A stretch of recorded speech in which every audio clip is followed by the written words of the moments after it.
I pledge allegiance to the flag of the United States of America and to the republic for which it stands, one nation under God, indivisible, with liberty and justice for all.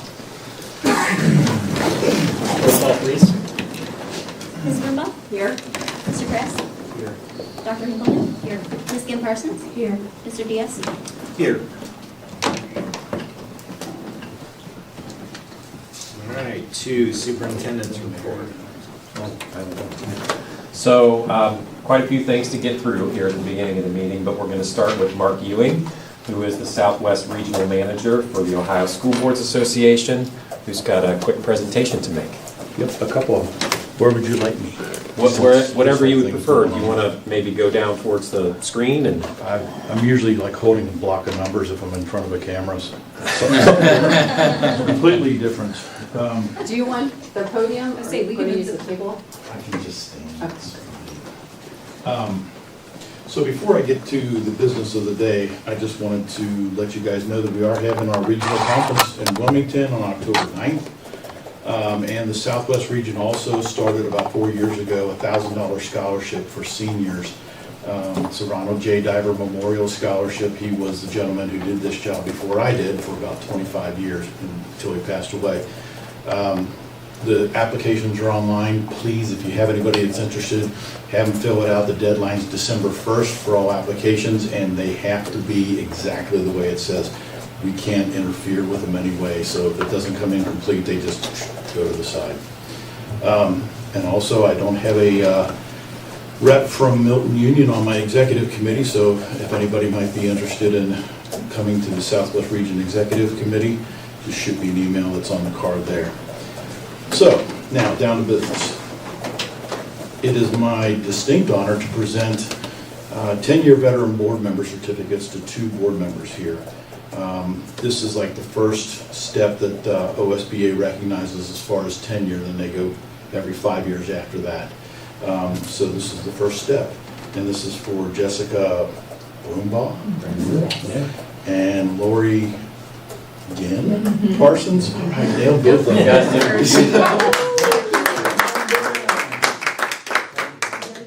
okay. Speed. Make it official. That's right. Thank you Thank very you. much.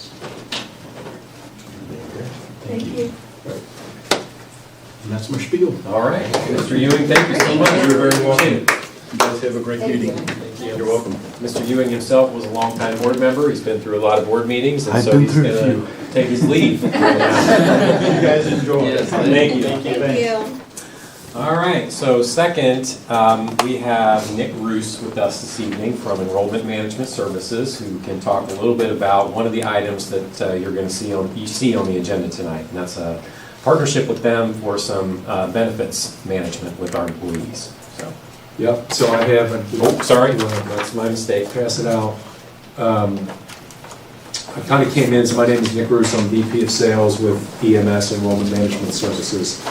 And I know this was, I think, presented before. How in-depth do you want me to go on this? Do you want me to background on who we are and share that, or do you want me to stick with the numbers? I'll kind of. I think stick with the numbers. I mean, maybe a 30-second executive summary about what you folks do and how that works, but they did hear that, I think, earlier this calendar year. That's what I thought, yep. So probably a discussion of the numbers would be Okay. Based on the list.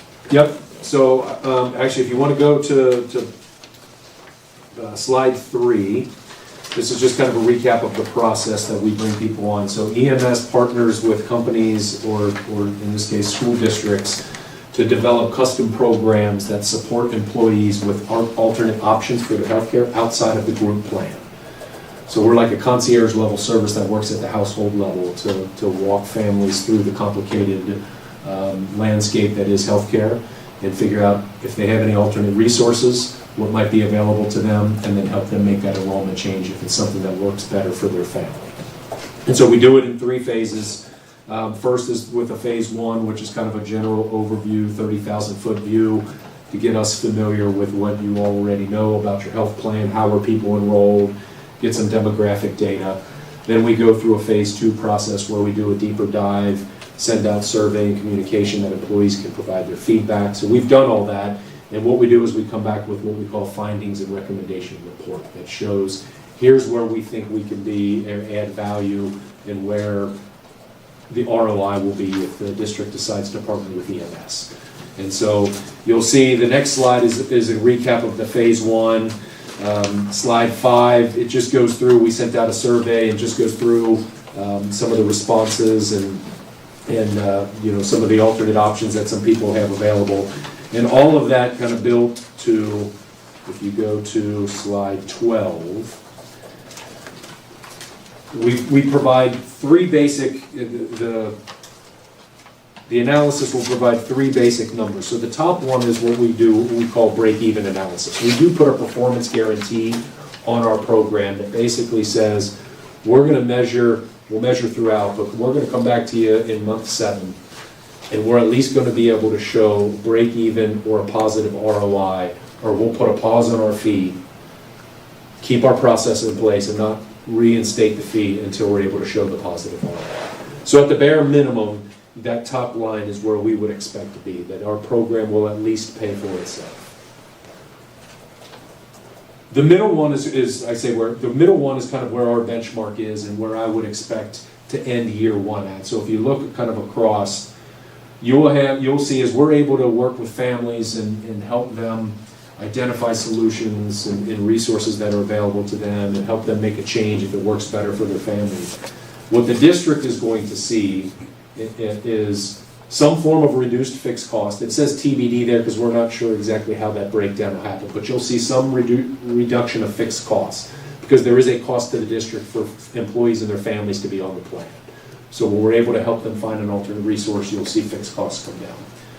You're also going to see some form of reduced utilization. Again, we're not sure exactly where that'll come from, but if somebody is is a high utilizer and using the health plan a lot, you're going to see a reduced utilization number. We put TBD because we know it's going to be a combination of both. That's going to give the positive ROI. We just don't know how that breakdown will be. Everybody tracking so far? Any questions on that? And so what we would expect to see, and our benchmark will show, we're able to really impact about 20% of the high cost utilization. So we are HIPAA compliant. We do get access to claims reports, and so we're going to see that. And we have typically our benchmark. We have worked with over 70 companies, 30,000 lives under management. Our benchmark will show year 1 we're able to affect about 20% of that utilization, which gives you that total annual savings that you see, the $385,000. There are costs to the programs. So number 1 is our service fee, which you'll see in the column right here is $60,000 is our annual subscription fee. But then there's what we call financial tools. And so part of what the phase 2 was is we came up with recommendations for tools that help support employees that find alternate options on the group plan. So right now, if somebody enrolls on your plan, you're footing the majority of the bill. The financial tool is a way for you to continue to support them financially, but at a much less cost. But it helps the employee that finds an alternate solution make that alternate resource more viable. Can you give an example of like an alternate solution that Could be a spouse's plan, could be Medicaid, VA, retiree, Medicare. There could be some other like state, federal programs that might be available to them that people just don't know about. So if it's like a spouse's plan, does that mean that we pay more for their tool? Or give payment in lieu of insurance? Or? So what it would look like if you want to go back a couple slides to slide 10, I can kind of walk you through an example of what that might look like. So in the case of a spouse's plan, right? So if somebody is enrolled on the district plan, it's most likely if they have a spouse, it's because this plan is a much cheaper cost. And so from a premium perspective or an out-of-pocket perspective, it makes more sense financially for their family to be on this plan.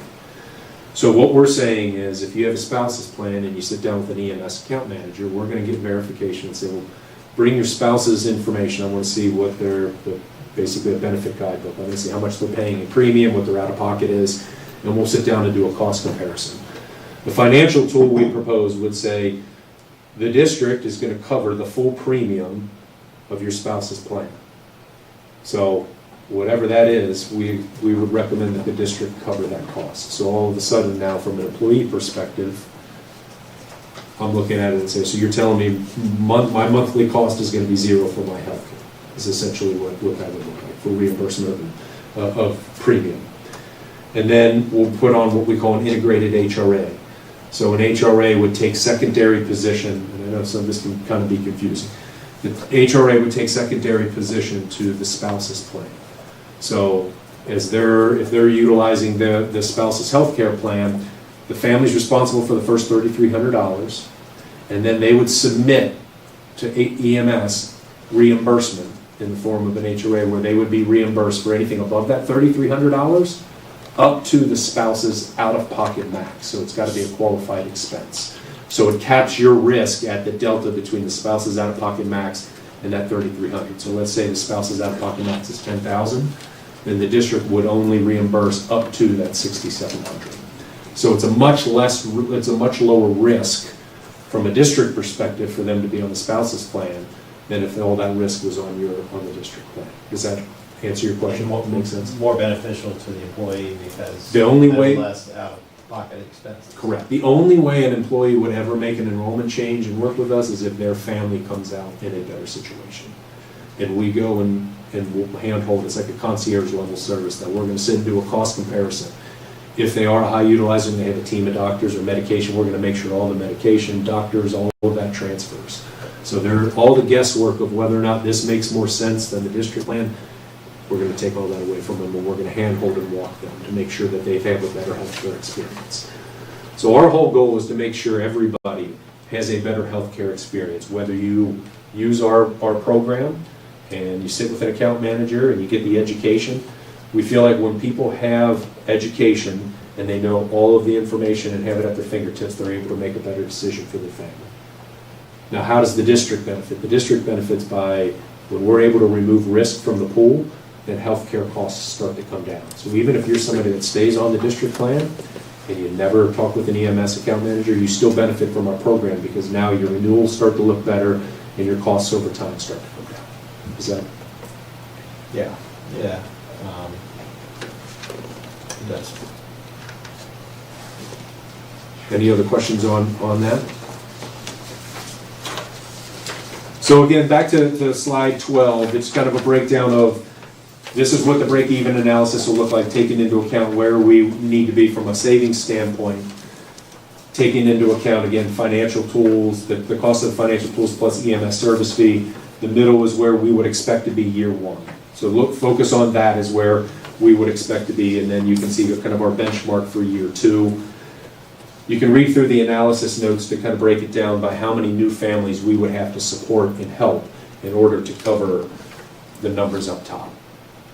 And so what we've done on slide 13 is just basically take that benchmark year estimate for year one and given you a kind of a snapshot into that. So we understand that currently when we looked at your enrollment tiers and the way people were enrolled, there were 26 people that are what we call default waivers. They've already found a resource outside of the district plan that works better for their family.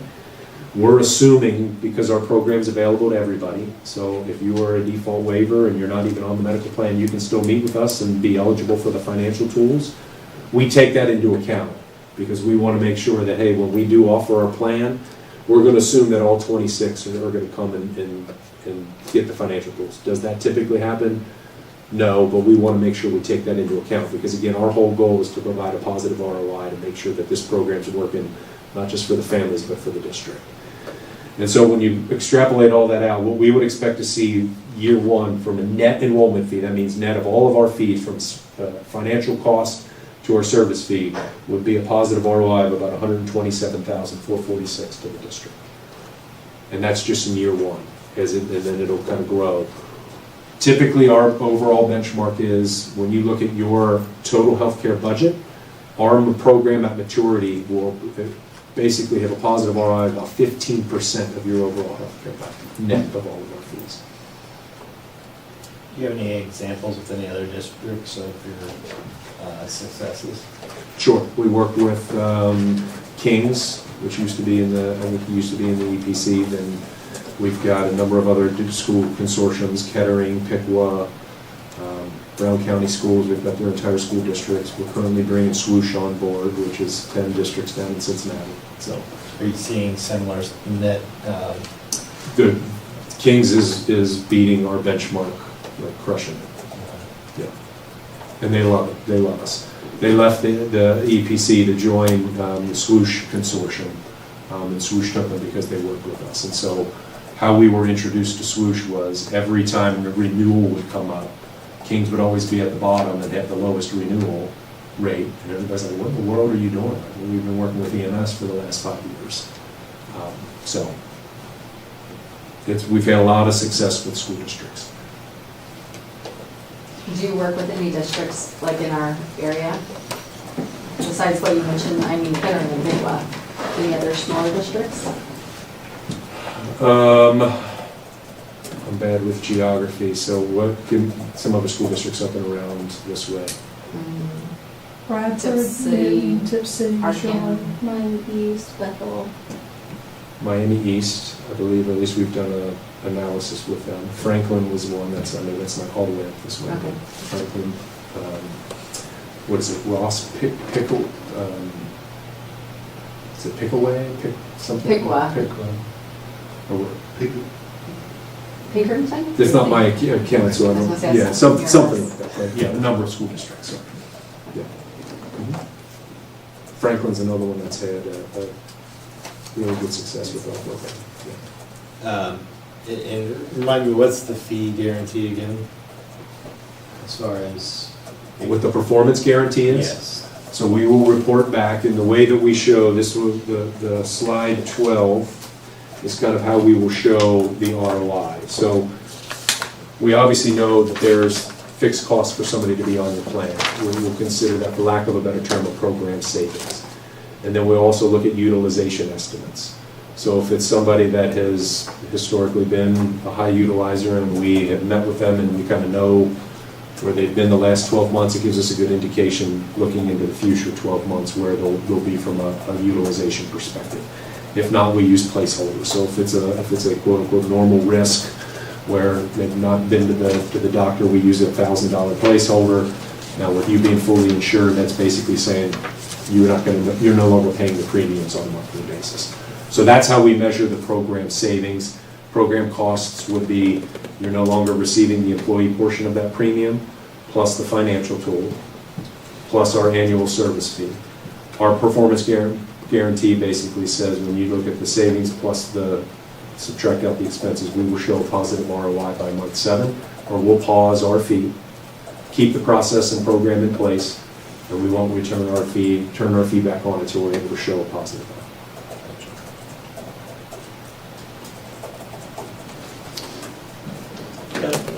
Any other questions? Yeah, so aside from the numbers, the reason why we were excited about the possibility of working with enrollment management services versus maybe another option was because of the personal touch they would provide to our employees. So the willingness to sit down with folks individually, listen to their story, and see where they could help. So yeah, that's from kind of another perspective. That's why we brought this as a consideration for the board. All right. Okay, Nick. Awesome. You are. Thank you very much. You're off the hook. I appreciate it. If any questions come up after, feel free to reach out. I'm happy to answer. Thank you. Thank you. Thanks for being here on such short notice too. No problem. Appreciate it. Be Happy to safe. do it. Yep. Also, just kind of a yearly reminder for the board that we do follow all of the federal guidelines in our nutritional compliance. That is in our menu construction and food services and also our ordering practices. So yeah, this is just a reminder that we do comply with our own policy and follow the federal guidelines for nutrition. Secondly, we intend to maintain the same compliance officers that we've had in the district for the past couple of years. So that will be Katie Hartley and Mark Lane again. And I think just because I'm sure that the board is wondering right now, and although these are not yet etched in stone, But we, as of today, have 1,470 students. But there are still some withdrawals to process and also a couple of enrollments yet to do. So that number is going to fluctuate a little bit, and truthfully, it's going to fluctuate throughout the school year. So 1,470 for now. Wasn't last year around 14? So that number includes, it's probably a little bit under. I think we're pretty much kind of static on enrollment right now. What accounts for the slight bump there? I mean, do we have a large kindergarten class? It's probably going to land at about 100. Last time I checked specifically about that class, it was just under 100. But we have, so again, as of today, we have 645 elementary students, 296 middle school students, 441 high school students, and that includes our career tech kids. We also have, as you know, there are about 101 students that are educated elsewhere, that there are students being educated in another facility. So that's how we get to 1470.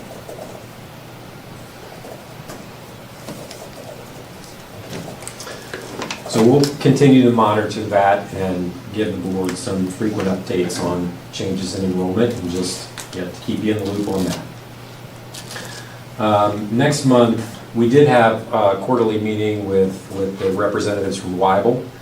They asked me if the board would like to hear from them directly at a meeting, and I think they're going to arrange to be here at our meeting in October to make a presentation. So just FYI, a couple of representatives from Weibel Energy Systems will be here in October. If you haven't already seen it, being in and around the building, the Military Wall of Honor is taking shape in the alumni hallway. It is awesome. It's not completed, but it looks really great. So after the meeting, you might want to take a walk up the hallway and take a look at it and see how that's coming together. And that's a project that's been headed up by Mr. Watson at the high school. So he's in the process of gathering information and looking towards Veterans Day to create, to host some type of presentation to start putting names up on the wall. So it looks really nice. Lastly, and I don't know that maybe Curtis will want to say a word or two about this, just as an update, but we know there's a lot of frustration. We get some questions here and there about if we're returning high school busing. There are some folks out there that maybe for whatever reason didn't realize that high school busing wasn't an option even last year. So maybe just the communication and getting that out there, for whatever reason, there have been some people that didn't know. However, we saw, and Katie's going to chime in here in a second, we saw some bumps in the positive direction for our chronic absenteeism numbers at the high school. Which is strange because at this time last year we had heard so many negative comments about, hey, what this is going to do to attendance. And in fact, chronic absenteeism went down compared to the previous year when we had high school transportation. Katie, is there anything to add there on the numbers? No, I mean, other than, of course, there are a plethora of numbers that we look at every year for, health of the district. Attendance was one that, unfortunately, even since COVID, we have not seen going in the right direction. Where state averages were slowly increasing, our district was slowly decreasing. Our attendance was in small measure, but actually getting worse over time until last year. Our average daily attendance as a district went from 91.3% in the 23-24 school year up to 92.6% last year. So we were up over almost 1.5% from the year before. And that was largely due to the high school. Elementary stayed steady at 94%. Middle school went up about 0.5%. But high school went up 1.5%. So high school kind of was the reason that we increased significantly there. And then the other part of that is that chronic absenteeism, so the students who are missing 20% of the school year or more. We were at 21.9% as a district in the 23-24 school year. Last year, we were down to 19.4%. So again, 2.5% decrease, and again, the majority of that was from the high school, although elementary dropped 0.5%, middle school dropped 1%, and then the high school dropped 8%. So 8% of students who had been absent 20% or more the school year before were not last year. So we're pretty happy. We've had some conversations with the principals in all three buildings about some of the thoughts about that. One of our fears, especially from our high school staff, when we eliminated high school busing, was that we were going to see almost the exact opposite, that our high school attendance was really going to suffer. And so we were relieved and happy to see that it didn't. One of the things they thought about was that perhaps high school students starting at 8 o'clock instead of 7:30 maybe was, kids were better able to get up and get going and be here by 8 as opposed to 7:30. They were also thinking that perhaps everyone being on the same schedule maybe did help parents out and families out with transportation. If they had students in multiple buildings, having one start time maybe had a positive impact on attendance at the high school. But whatever the reason, just kind of wanted to share that our high school attendance was much better last year. The other thing that we did do last year, district-wide, was institute something called a nudge letter, which was a strategy that Mark Lane and some of the principals learned about. Essentially, kind of getting ahead of kids that they were afraid were going to kind of fall into some of those categories of chronic absenteeism, and sending that letter ahead of time, pretty preemptively, like, hey, parents, just so you're aware, this is kind of where we are, and if they continue like this is where we're going to get.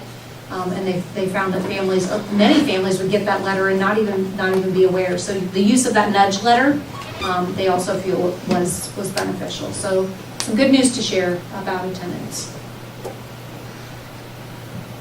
Yeah, and that flows into the chronic absenteeism percentage, flows into the gap closing component on our report card, which they're not always points that we get, but in this case, this year, we are getting those points. So just to communicate, where we are with that, and certainly Katie's mentioned several variables, but one of them is transportation. So just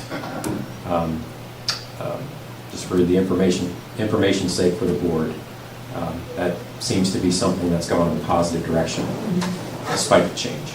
So, Curtis, anything to add there on transportation? Nope. Okay. While we're on the topic of transportation, can we discuss just a little bit about, it looks like on the consent calendar, we have 4 bus driver hires, is that correct? And a van driver hire? Van driver, yes. We have several. There are a few of them there. Those are, so the bottom 3, those are sub bus drivers. Okay. The one is, if you look above it, he resigned as a full-time bus driver. But he took another job with CDL, making more and more hours, better pay. But he wanted to remain helpful to the district, so. That's a sub. Correct. So where are we at as far as bus? So we are closer. We have one who is ready to test. I was told yesterday that may happen this week, if not next week. Hoping she passes, and she'll kind of get a crash course with, our people, and then she will be put onto on a route.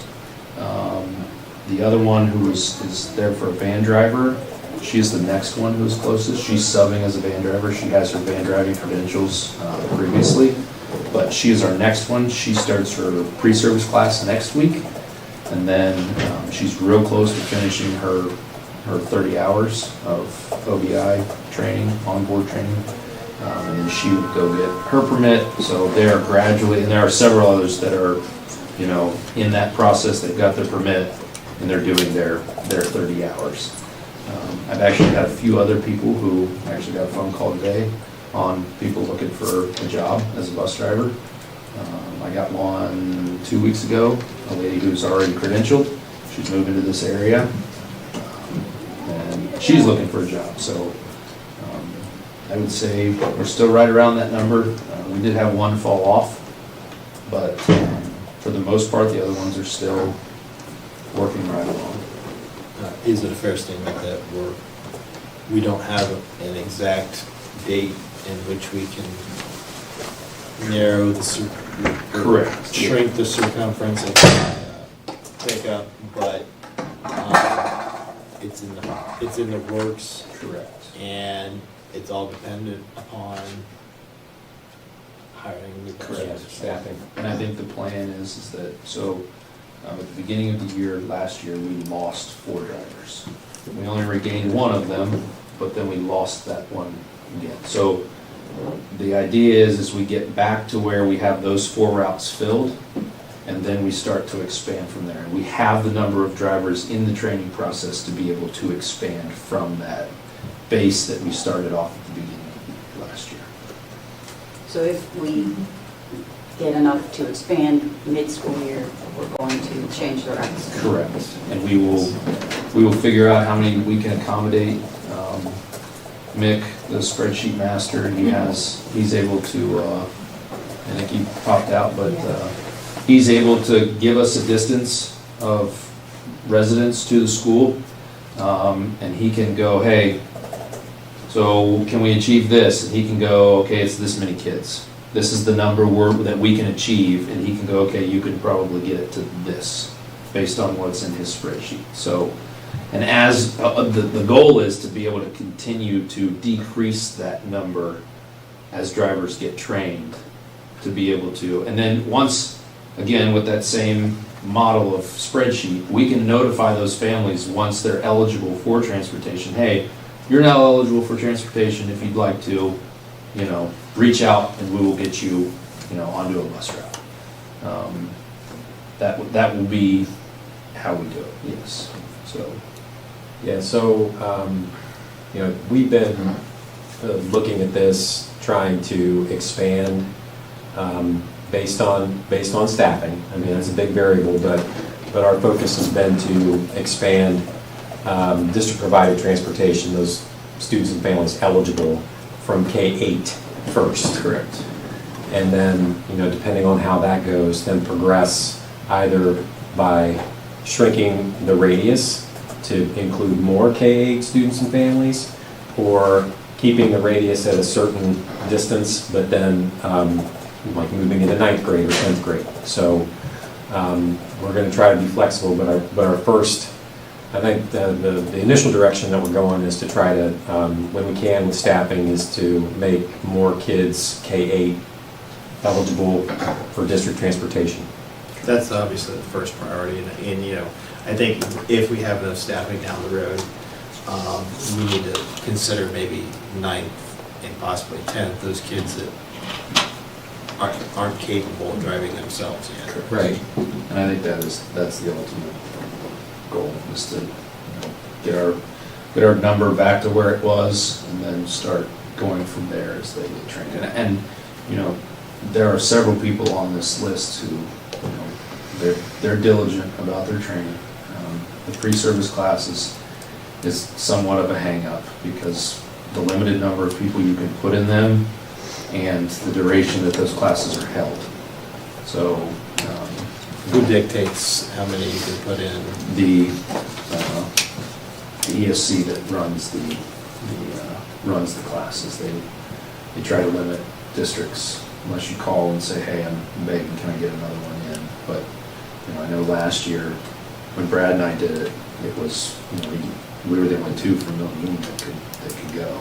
They were limiting districts to 2 a seat, just because they only have maybe 15 to 20 people in the class, and everybody needs bus drivers, and so they don't. It's kind of and they're booked out for months. So God, they can't expand the class Yeah. because they know there's a shortage. Yeah. So you can. and they only have get so many somebody- educators. They have only so many people that can teach the class. So, and they have another job, so typically they're holding those classes only twice a month. So 2 weeks out of a 4-week month is when they're holding those classes. It's honestly, in my opinion, it's one of the most difficult, you know. The physical, the drug screen, the background check, that's all dependent on the potential employee going and scheduling it and physically doing it, going and getting their permit, that's on the employee. And then scheduling with our OBI trainers for our OBI trainers to schedule them. Those are all self-dependent, but the pre-service is kind of dependent on the availability of the class. So it is moving along, No, I mean, steadily. we've discussed it on many occasions, and we're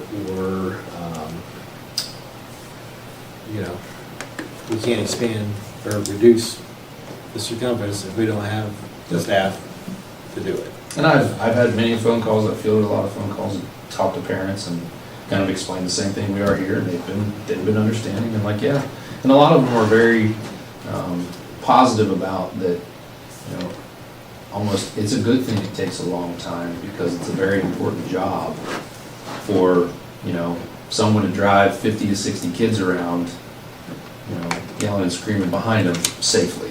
And so they're like, yeah, it shouldn't be a job that's like done like that. The training should, be pretty detailed and extensive to make sure that it's, kids are safe and the driver's safe.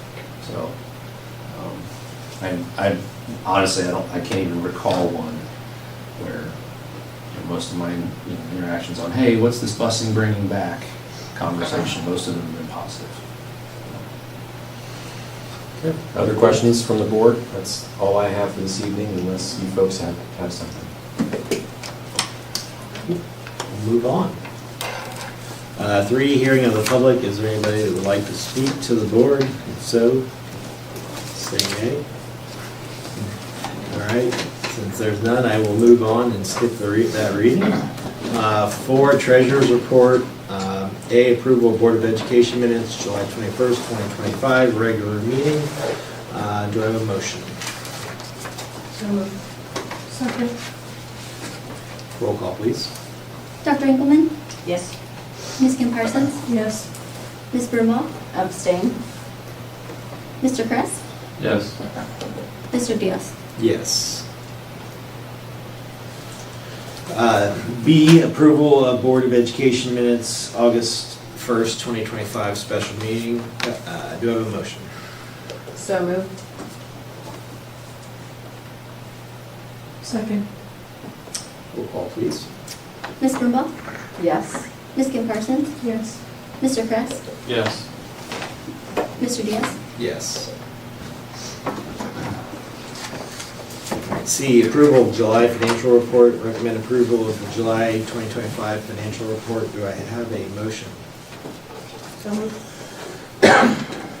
Second. Do you want to go over the report?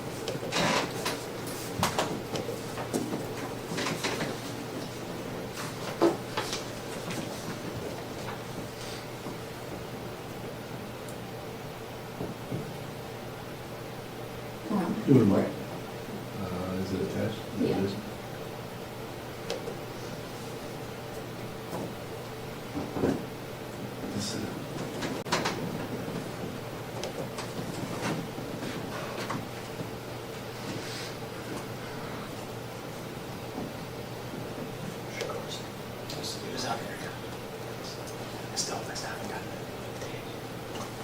Okay, so we just have the standard report here, just visual representation of our general fund balance based on our expected expenditures with the new or May 2025 forecast. So all of these items are based off of that forecast and just kind of a visual of where we are sitting. Okay. And then we have our variances for our budget to actual, which is our projections based on the May 5 forecast. And we have a couple of notable variances, some within our control, some not. Our income tax, we received approximately, I don't know why it's not moving. It's like, it's moving here, but it's not moving there.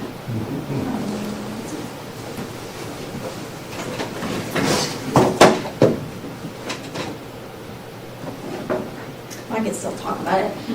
So our income tax, we received approximately 3.38% less than the amount that we had initially projected. But our quarterly payment for July, it was 2.29% less than we got last year, so that's trending a little lower, but still our highest tax collection period. Our unrestricted aid and grants, that was under, our ADM has not shifted at all really from the prior month, from June to July, and that's based on formula funding. None of this is reflective of our new state budget yet, as those changes don't go into place until October. So then restricted aid and grants, we had a slight variance there where we projected definitely higher. Our ADM for July versus this year versus last year has gone down roughly 10 students, so that could play a role in that, though it's not known that it's state aid. Other than that, our general fund interest, we got $48,226. Interest rates are staying around the same, 4.46 for STAR and 4.14 for MBS. And then we had a few Medicaid reimbursements. Those are always vary. You can't really project those. As for our expenditures, we were over, but nothing too crazy for the beginning of the school year. All these have July as like this low revenue month, but continued expenditures. So nothing exorbitant. And then other objects, we were 13.47% over projected. And this is a switch to our county contract is going to be reflected in 4.3 line. So those are our county deductions. So those were not originally in 4.3 line, they were in purchase services. So they were not projected there in the May forecast, but still within reason. Our ending cash balance, it is forecasted to 21.47% lower than what we had anticipated based on our forecast. But we did have a large transfer. We had $290,000 transfers for athletic and severance. And we have our tax revenue coming in August. So no new revenue really in July, just a lot of expenditures. That 21.47 doesn't really reflect what our ending cash balance Right. should be. Right, and Because that's 21% is huge. right, yeah, no, absolutely. And it's based on the forecast, it is based on what we forecast the end of this year to look like, Right. based on the May forecast. So not indicative of that at all, but just, want to point that out, that July, continues to have high expenditures, transfers, and then we will see our August general fund tax come in.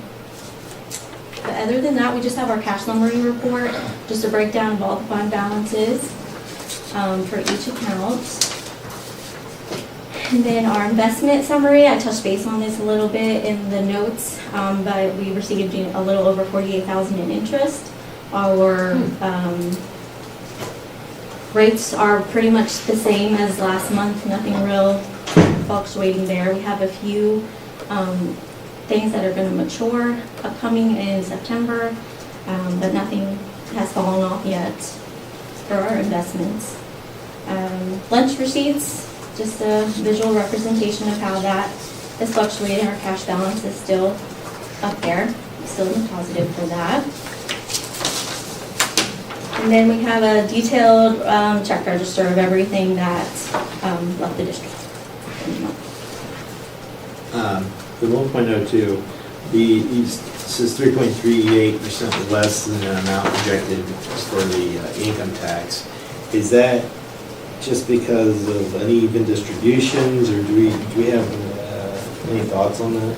It could just be a fluctuation of actual income within our collection area or actual collection rates. Okay. But no, nothing substantial.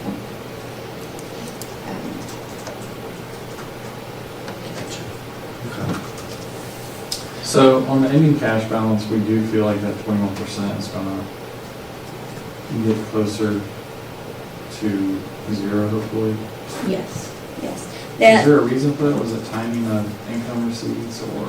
yeah, so expenditure? we don't get our property tax revenue until August, which is about roughly 2.8 million coming in. And then we had large transfers for July, which is like $300,000 out of operating, with no significant revenue to our general fund. Because we had our income tax, but as we know, majority of that goes to our PI fund. So we only had about 83,000 or some dollars that were general fund income tax dollars. Do we normally do the athletic fund transfer in August? And that threw off the forecasted? Well, last year it happened in July. I'm just trying to figure out how we missed the forecasted. So the forecast, this is 21.47% based on what we expected to be at the end of the year. So like, there's still a lot to happen. There's still a lot of movement that is going to happen. So right now, yes, it is off. But that's with July just being a stagnant month without any significant revenue and excessive expenditures with the beginning of the school year. Okay. But I mean, absolutely, we keep an eye on that and we'll watch it. Historically, I'm not sure why, like, I mean, it's always happened in July, those transfers, is from what I see. Just to get the books on where they're supposed to be for the year. Yeah, I would think it would have to happen in July, especially with athletics and the fall season coming around with. Fiscal year Right. '24, I believe we got our tax revenue, our property tax revenue in July from fiscal year '24. But generally, it only happens in August. So we have received that. We have received it, but for the month of August. Okay. And these are just reflective of July's numbers, Gotcha. Okay. which is about 2.8 million. For this. Okay. Any other questions? If not, roll call, please. Okay, Dr. Hinkleman, Yes. Ms. Brumbaugh, Yes. Mr. Kress, Yes. Ms. Kim Parsons. Yes. Mr. Diaz. Yes. Let's see. 5 other special reports, MUEA. That would be me this time. Mrs. August had another commitment at this time. I got 2 things to report on, and the first is a thank you to the Hoffman Methodist Church and the MU administration for providing us food on Monday and Tuesday. It is much appreciated. And Monday, the association unanimously voted in our collective bargaining agreement, our tentative agreement, and so now we're waiting on board action. All right, thank you very much. And thank you to Hoffman for supporting our teachers.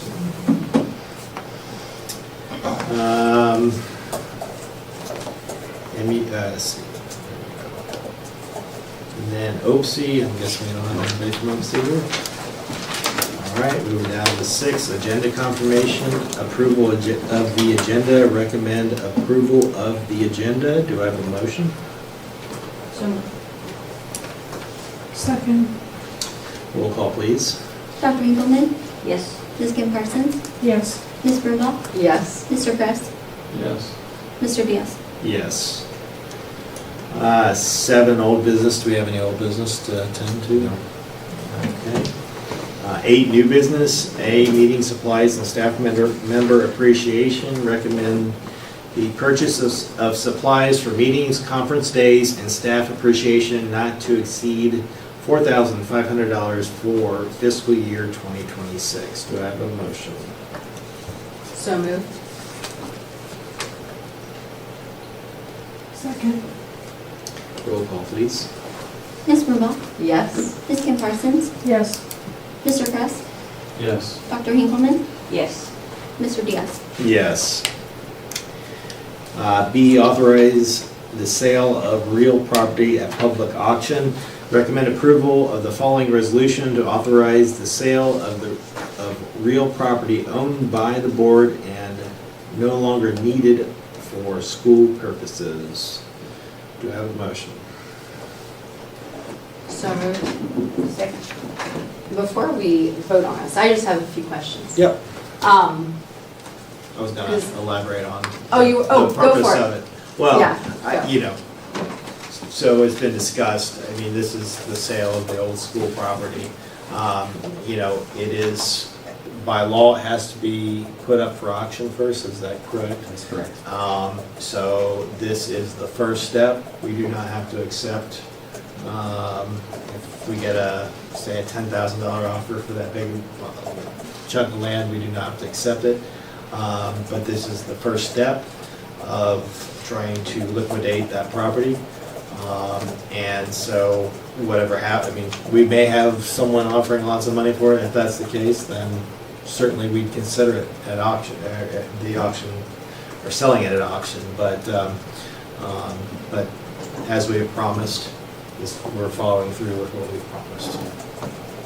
So with selling it at an auction, since by law we have to do that, could we set a reserve price? I don't, And- it's not, the language in the sale, I'm sure it was done by an attorney, Correct. is such that, you know, I don't think, we don't have to accept. Yeah, the board, this has been written to, I think, comply with statute, that it has to go to public auction first. It's, I think, 30 days from when it's posted in a newspaper of circulation in the area. So we're gonna do what we normally do when, with that, like similar to announcements of board meetings. So at 30 days from that, not sooner, it could be longer, but then it's like a public meeting, it's almost like a bid meeting, and Cheyenne will receive those offers if there are any. And at that point, if the board wants to accept one of those offers, they could, or the board could reject all of those offers and go in a different direction. But I think this first step, depending on what you get, is kind of low level and almost non-committal. So if you wanted to get another agent or representative instead of the treasurer, if it's going to go out on the open market, then the board could do that if they would like. So now, one thing that's no small part, we do have to get that surveyed because the board wanted to maintain the football practice field.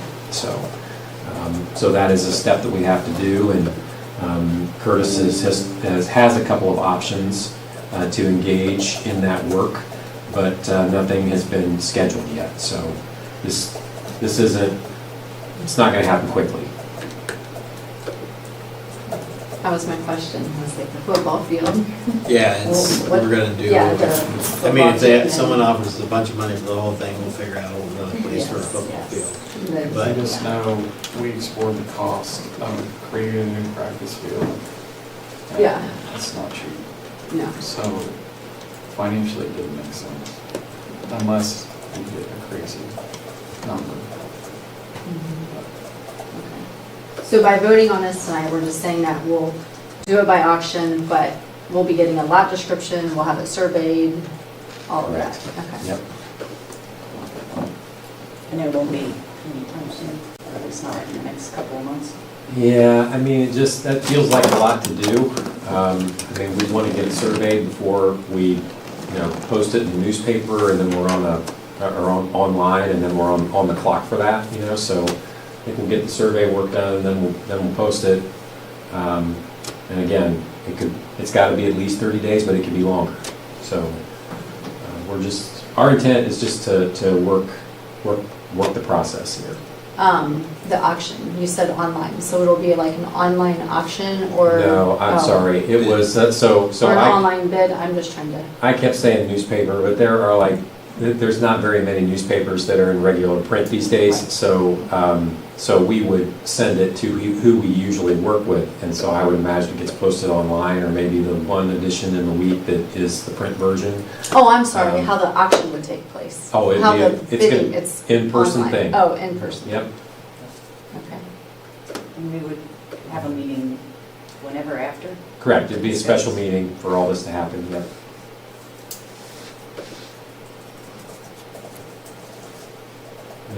acres. I think the goal is to keep it, to sell around 10 acres of it. To keep the practice football field and maybe a little bit extra that they would be utilizing. That's about 3 acres of the 13, a little bit north of 13 acres that it is. And board council will be advising us throughout this entire process. So, Okay, any other questions? Roll call, please. Ms. Brunel? Yes. Dr. Hinkleman? Yes. Mr. Kress? Yes. Ms. Kim Parsons? Yes. Mr. Diaz? Yes. C, cellular phone allowance, recommend approval of cellular phone reimbursement amount of $30 per month for the 2025-26 school year for the superintendent and those authorized by the superintendent to receive a cellular phone reimbursement as a result of their job responsibilities. Do I have a motion? So moved. Second. Roll call, please. Dr. Hinkleman? Yes. Ms. Brunel? Yes. Mr. Kress? Yes. Ms. Kim Parsons? Yes. Mr. Diaz? Yes. D, nursing service, recommend approval of the Bright Star Care contract for one-on-one nursing services during the 2025-26 school year. Do I have a motion? So moved. Second. Roll call, please.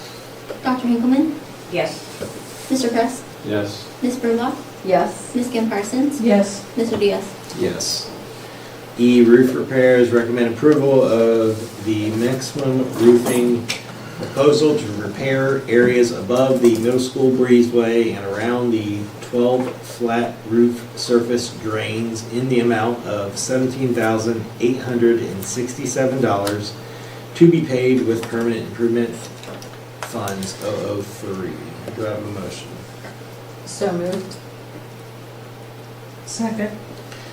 Just to elaborate on this, this is to repair a pretty good sized leak from issues from the construction that wasn't done properly initially, as well as correcting drain issues on the roof to make sure the roof have a longer extended life. Correct. It's the repair of a leak and then, some preventative maintenance, so to speak. There are some spots that, need touched up and around the drains where we've had some water sitting, so that's the scope of work. Okay, thank you. Roll call, please. Ms. Brunel? Yes. Ms. Kim Parsons? Yes. Mr. Kress? Yes. Dr. Hinkleman? Yes. Mr. Diaz? Yes. F, Weibel Energy Proposal, recommend approval of the Weibel Energy Proposal cost not to exceed $33,650 and paid with permanent improvement dollars. Do I have a motion? So moved. Second. Mr. Bradman, do you want to elaborate on the need for this expenditure? So we have 3 chillers that they make our ice, which we cool our building with. That's our first step of cooling the building. We make ice overnight, and then we use that ice, and we melt that ice, turn it to cold water. We use that first before we use anything else. So 2 of the 3 chillers are having issues. Currently, one is operating at 50%. The other one is not operating at all. So we are running at half capacity to cool the building. This also affects our ice making. We are struggling to make ice because we're running on 1.5 chillers. Our parameters were set at, it would only melt ice if our ice tanks were at 50% or greater. We've actually had to reduce that because we can't get to 50%, which is costing us more because the chillers are having to work more to cool the building rather than the ice cooling the building. There are 4 compressors inside of a chiller. The issue is they take turns working. Well, at one time, one went out, one was working over, and then it went out. And then now it's caused strain to the one that was working. So now we have 1 good compressor and a half a good compressor. So like I said, the other one is it's a valve that needs to be replaced, but the one that's working 50% is the more costly chiller, but it's because of the extent of work that it takes to fix those compressors. The one that is not currently working is the cheaper one, but that valve leaks and it will be ineffective if we run the chiller. So, And you were not able to achieve comfortable temperatures no, today? it is, honestly, it's been that way for, we have had some issues with these chillers throughout the summer. And Wyville's been great to get, things back up and going, but they felt like there may be a deeper problem. They've done some, immediate fixes, hoping it would solve the issue. And it's just kind of led to others. What is the age of them? They're just as old as the building, so 13 years. Is that an expected lifespan? I would expect it to be more. Components on them though, we're probably in the area of where components of the chillers. These things are as big as cars, sometimes bigger, some are bigger than some cars. Some of the components are, reaching their life to where they need to be. They do preventative maintenance. They go through, they check all this stuff, but yes, it has been a little bit uncomfortable. I don't know if you noticed at open house, if you were there, the hallways were quite warm. It's honestly because the 1.5 chillers just couldn't keep up with the body heat, the body temperatures, and the amount of traffic going through. How quickly will they be able to get them? My understanding is, once we give them the go, they'll have the parts and they'll be able to get a crew out here and get it working. As far as the work itself of getting it done, I think it's going to be a matter of probably weather, because they are outside, and getting things apart and put back together. So if it hits 95 in the beginning of September, hopefully we'll be Yeah, back. yeah, it will be pushing it. It's going to be tough. We're fortunate with the weather we've had It's a lot the better latter of today. this week and at Yeah. the beginning of next week, but And hopefully we haven't stressed our one good chiller. no, Wyville's done a good job of, because I asked about reducing that percentage. Is that going to put more stress on the chillers? And they said they felt that at 30% it would still be okay. I didn't want to go lower if it was going to end up causing us another issue with the current and only good chiller that we're running on now. We asked some of those same questions when we met with Wyville last week, and maybe you'd like these things, these components, the compressors to last longer. They at least said that, that's about right. And they said we've replaced a lot of compressors lately with the heat. So, in their world, I guess it just doesn't seem that unusual, even though it's a big expense for us. And the idea of, they take turns working, it's because of how hard they have to work. So that's the idea of, them taking turns working, so one is not working all the time. It would last a lot less. It puts less strain. Our pumps are the same exact way. We have 3 pumps, 2 will run, 1 takes a break, and then, they give each other a break, so to speak. So when the one compressor went down and I switched to the backup, which then burnt the backup up, is there any warning system or? So we looked, there isn't, and I asked the question when we met, if that was a possibility. I was out last week when we met with Wyville. I had asked previous, I don't know if they gave that information or not. They did. Whether or not we could put that on an alarm, because we have an alarm for a lot of things. Because how else would you know? Exactly. And when I spoke to them, they said they would look into it to see if it was something that they could put on an alarm, to where it would tell us that, hey, you got a problem with one compressor, which is going to cause another problem with this compressor, type of thing. Just to get ahead of it, a corrective action, so to speak.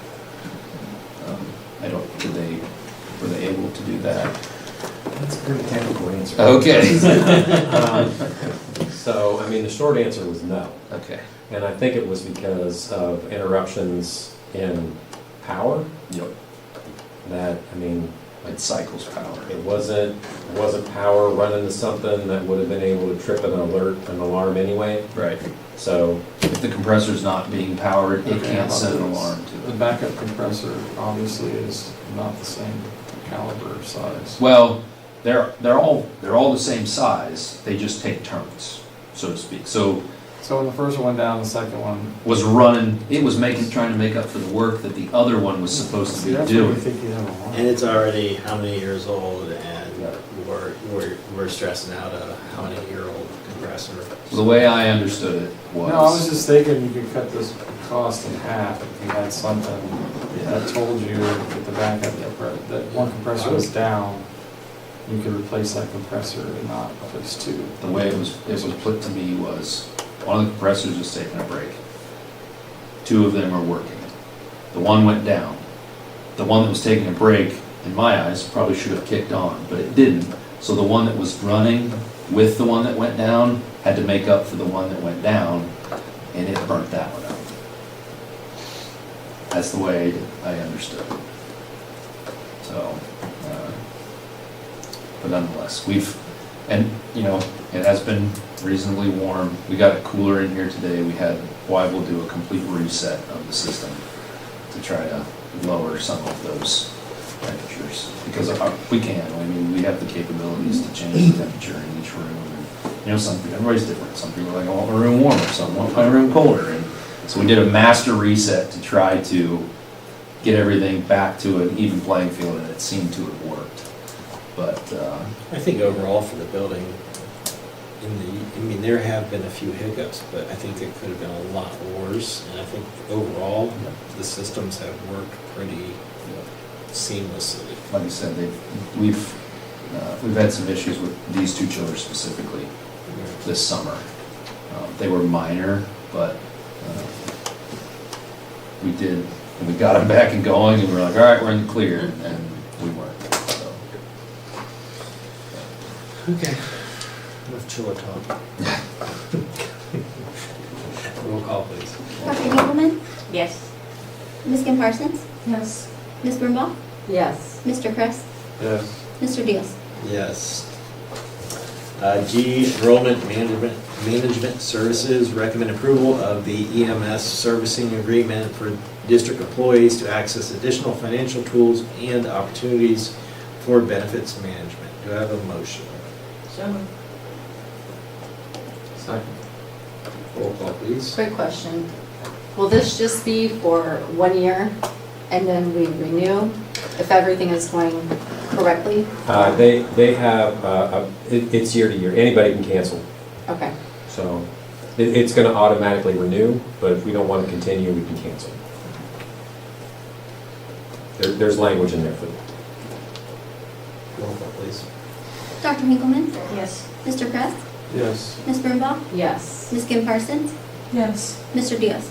Yes. H, transportation services, recommend approval of the contract with Senior Assistance, Inc. for student transportation to an alternative educational placement for the 2025-26 school year. Do I have a motion? So moved. Second. This is to provide transportation to an alternative school for one student. Correct. Roll call, please. Mr. Kress? Yes. Dr. Engelmann? Yes. Ms. Brumbaugh? Yes. Ms. Kim Parsons? Yes. Mr. Diaz? Yes. I, donation, recommend accepting the following donation, $435 to Angel Fund from West Milton Lions Club, and $600 to the Joan Gibson Scholarship from the Kimmel family. Do I have a motion? So moved. Second. Roll call, please. Ms. Brumbaugh? Yes. Mr. Kress? Yes. Ms. Kim Parsons? Yes. Dr. Engelmann? Yes. Mr. Diaz? Yes. J, consent calendar. Recommend approval of all matters listed under the consent calendar. Do I have a motion? So moved. Second. Roll call, please. Dr. Engelmann? Yes. Ms. Kim Parsons? Yes. Ms. Brumbaugh? Yes. Mr. Kress? Yes. Mr. Diaz? Yes.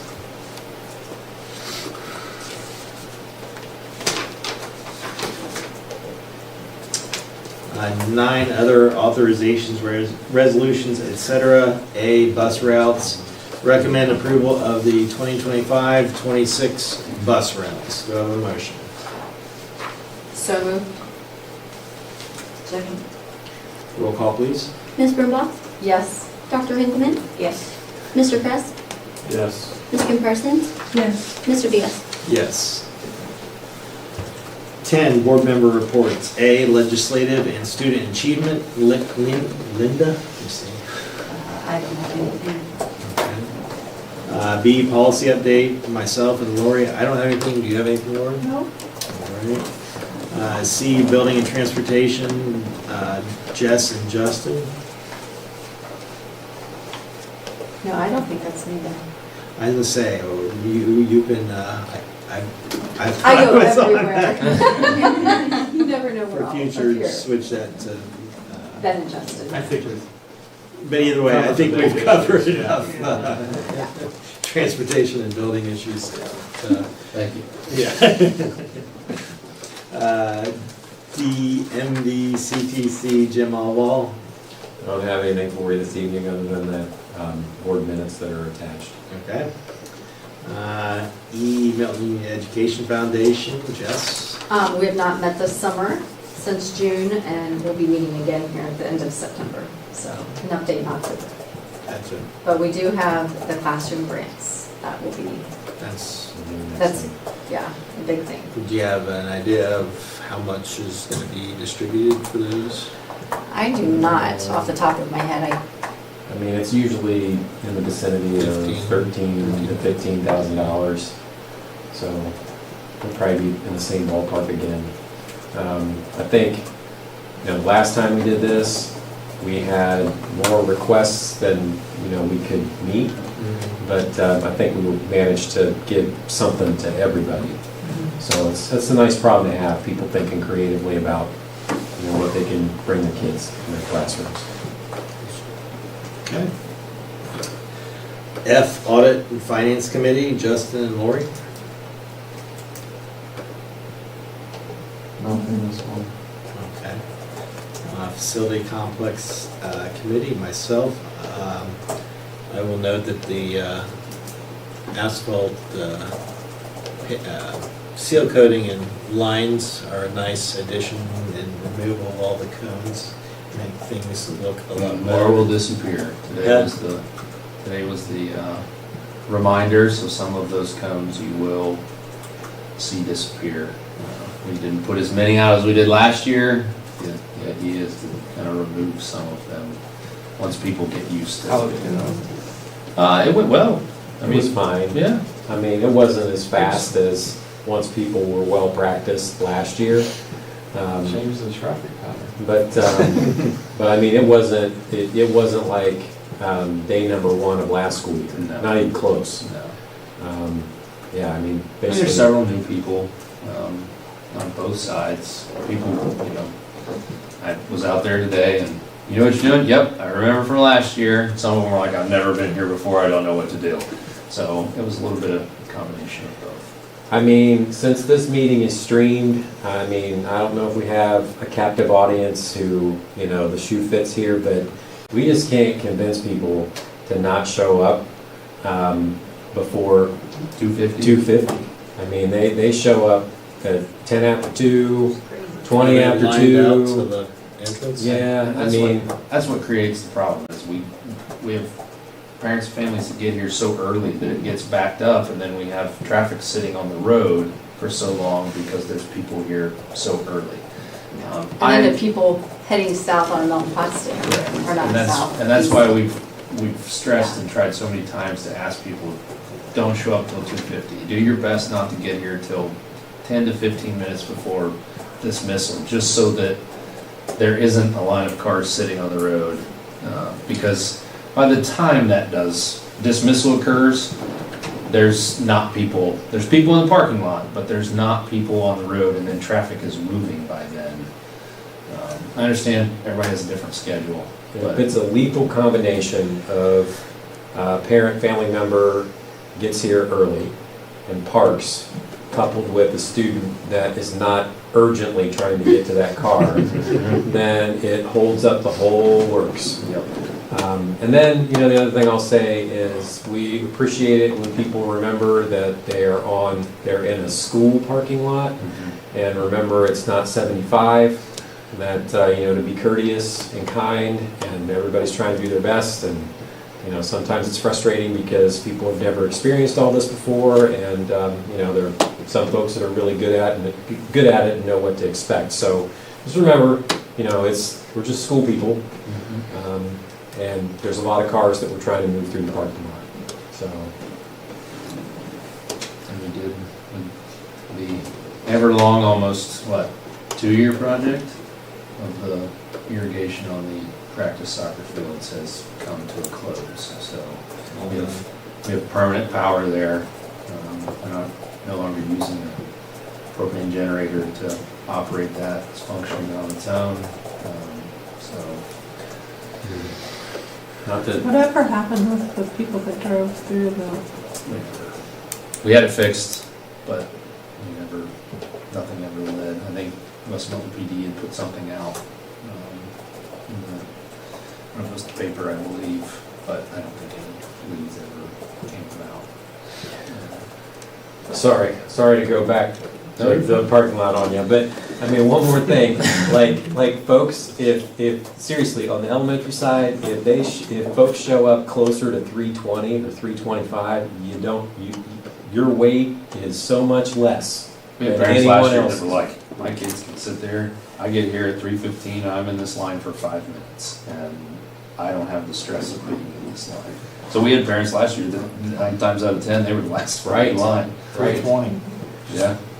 Yep. Pull right up. You pull right up. 'Cause that's, once we get it down, 317, 318 is the number. And last thing on the facility, promise, the courtyard Yeah. looks phenomenal. Yes. If you haven't seen it, it looks great, and I feel like if you go check it out, if you haven't seen it yet, you're gonna look at the other one and you're gonna think, I wish we could do that one right now too. That was, So- Dieter's Nursery did that. They did a very good job. They did,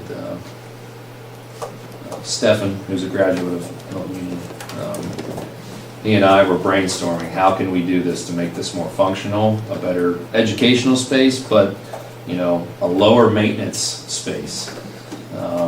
And, we did the paver option, and he's like, I don't even know how to get them in here, because they have to navigate through doors to get to those.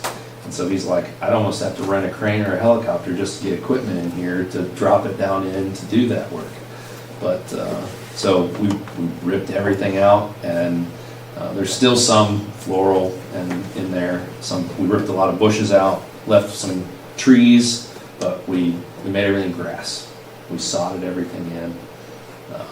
So the plan is to eventually, once the sod kind of takes, which it's already started to, get some tables out there, maybe some chairs to make it a more functional space for, staff and students both to utilize. But mowing grass rather than pulling weeds is a lot easier.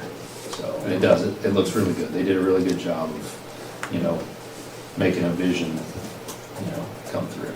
So, can't thank them enough. They do work for us every year, and they do a great job. They're very great to work with. Okay. Thank you. All right, moving on, 11 information and discussion items. A, general information and updates. Do we have any general information and updates? All right, 12, board announcements, upcoming meetings, regular board meeting, Monday, September 15th, 6 p.m., board conference room. 13, executive session, recommend approval to adjourn to executive session for purposes authorized under Board of Education Policy 0166 and ORC 121.22G1 to consider the appointment, employment, dismissal, discipline, promotion, demotion, and compensation of an employee or official, and ORC 121.22G5 for a matter required to be kept confidential by federal law or rules or state statutes. Invitees will be, Curtis, Katie, and me, Cheyenne. all right, do I have a motion? Not this time, Mr. So Scott. Look. Roll call, please. I'm sorry. Ms. Brumbaugh? Yes. Dr. Hinkleman? Yes. Mr. Kress? Yes. Ms. Kim Parsons? Yes. Mr. Diaz? Yes. No more meeting will be handled after the exit You think about executive session. selling early